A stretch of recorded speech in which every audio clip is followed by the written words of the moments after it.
حاتم طائی کی بیٹی سر سے برہنہ تھی، جنگ میں قید ہو کے حضور کے سامنے آئی، آقا کریم نے اپنی چادر اس کے سر پہ ڈھیل لی۔ کسی نے کہا حضور کافرہ ہے، کہا بیٹی تو ہے۔ اقبال اس واقعہ کو بیان کرنے کے بعد کہتے ہیں ما ازاں خاتون تیعریاں ترے پیش اقوام جہاں بے چادریں۔ حضور ہمارا سر تو اس بیٹی سے بھی زیادہ ننگا ہے، ہم اس بیٹی سے بھی زیادہ برہنہ سر ہے، بے چادر ہو گئے، ہمارے سر سے وقار کی چادر اتر چکی۔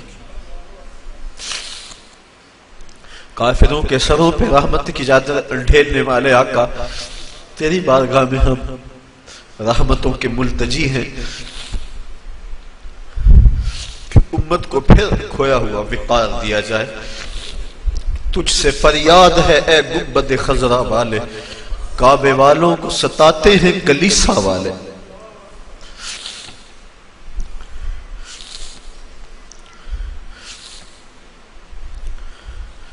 ہم بالکل خالی ہو گئے، ہمارے سر ننگے ہو گئے۔ آپ کی چادر رحمت ہر گناہگار کے سر پہ ہے، لیکن یہ ہمارا قصور ہے کہ ہم نے غیروں کے قوانین کو اپنایا، اپنا حلیہ، اپنی وضاحت، اپنی شکل و صورت، اپنے اعمال و افعال، اپنا کلچر غیروں کے طریقے کے مطابق رکھا۔ تو اگر آقا روٹھ جائیں تو ہمارے پلے ہے کیا؟ آج معافی مانگ لیں اپنے آقا سے، حضور معافی، حضور معافی، حضور معافی، حضور معافی۔ تو سانسی ڈکیا جنہ کماں تھی، حضور جی میں او کر گیا ہاں۔ تو سانسی ڈکیا جنہ کماں تھی، حضور جی میں او کر گیا ہاں۔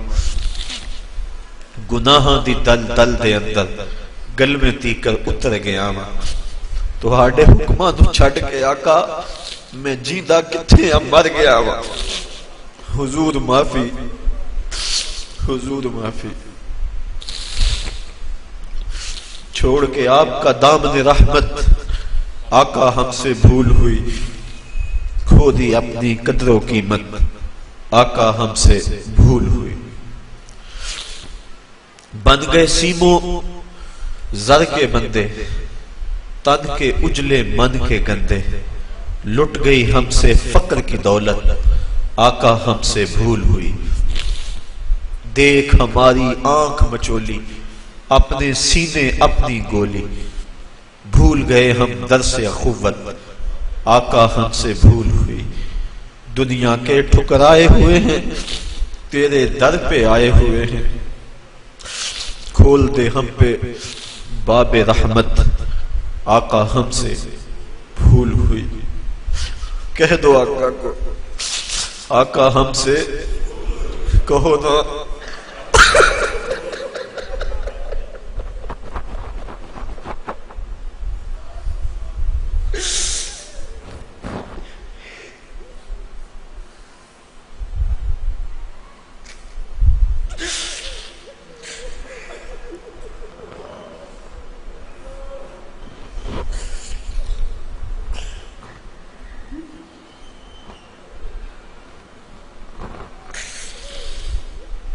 ساری دنیا کے ٹھکرائے ہوئے، تیرے در پہ آئے ہوئے، کھول دو اپنا باب رحمت، آقا ہم سے بھول ہوئی، آقا ہم سے بھول ہوئی۔ ہم نے اپنے چہرے یہودیوں جیسے بنائے، تیرے محبوب کی سنت کا قتل عام کیا، نالیوں میں پھینکا۔ قصور تو ہمارے ہیں، مسجدیں ویران ہو گئی، تیرے دین کا تمسخر اڑایا جاتا رہا۔ حضور ہم سے ناراض نہ رہو، ہم مٹھی بھر تھوڑے لوگ، ہمارے دل آپ کے لیے دھڑکتے، ہم آکسیجن سے سانس نہیں لیتے، عشق رسول سے لیتے۔ ہماری نس نس میں آپ کا پیار سمویا ہے، ہماری دھڑکنیں نبی نبی پکارتی ہیں۔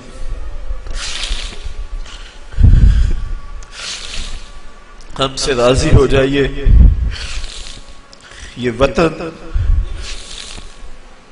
پاکستان، اس کے حکمران ہماری بدعمالیوں کی سزا ہے، ہم نیک ہو جائیں، امت پہ شفقت ہو، اور ہمیں کوئی حضرت عمر فاروق کا جان نشین عطا کر دیا جائے۔ اس وطن کی گلیوں میں، کوچہ و بازار میں نظام مصطفیٰ کے سویرے طلوع ہو جائیں، امن کے سویرے طلوع ہوں، ظلم کی رات ختم ہو۔ بس یہ گزارشیں، یہ آرزویں، یہ تمنائیں لیے آج کی اس محفل میں ہم حاضر ہیں۔ دو چیزوں کے دامن کو بڑی مضبوطی سے تھام لیں۔ ایک تو راتوں کو اٹھ کے قرآن مجید کی تلاوت کا معمول بنا لیں۔ میں اپنے ساتھیوں سے لمبی گفتگو نہیں، یہ 2-3-4 باتیں ہیں، بس ان کو ذہن نشین کر لیں اور آج سے اس پہ عمل شروع کر لیں۔ راتوں کو تنہائیوں میں اٹھ کے قرآن مجید کی تلاوت کریں۔ ترجمہ آتا ہو تو بہت خوب، ورنہ مترجم قرآن مجید لے لیں۔ یہ بھی سمجھ نہیں آتی، ویسے الفاظ پڑھتے جائیں۔ قرآن مجید کی سمجھ نہ بھی آ رہی ہو، ویسے بھی تلاوت پڑھیں تو قلب کو حضور سے قربت ہوتی ہے۔ حضور علیہ السلام نے ارشاد فرمایا، راتوں کو اٹھ اٹھ کے قرآن پڑھو اور قرآن پڑھتے ہوئے رویا کرو، اور فرمایا فَإِن لَمْ تَبْكُوا فَتَبَاكُوا، اگر رونا نہ آئے تو رونے کی کوشش کیا کرو۔ حضرت داتا صاحب فرماتے ہیں اگر کوئی کوشش کرے پھر بھی نہ آئے تو فرماتے ہیں پھر وہ اپنے مقدر پہ رویا کرے، کہ وہ کوشش بھی کرتا، اتنا پتھر دل ہو گیا کہ اس کے دل میں گداز اور نرمی پیدا نہیں ہوتی، تو پھر وہ اپنے مقدر پہ روئے۔ تو ایک تو راتوں کو اٹھ اٹھ کے قرآن مجید کی تلاوت کو ہر مصطفی اور ادارت المصطفیٰ کا ہر رکن اپنا معمول بنا لے۔ اس سے قلب کو ذات رسالت مآب صلی اللہ علیہ وسلم سے رابطہ ہوگا، اور ہو سکتا ہے کبھی مقدر جاگ بھی پڑے۔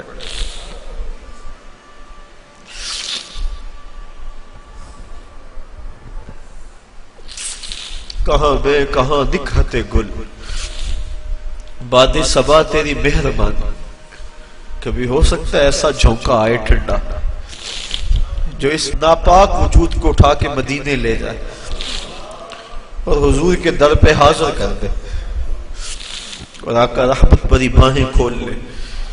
تو یہ ایک معمول بنائیں، راتوں کو اٹھ کے تلاوت ضرور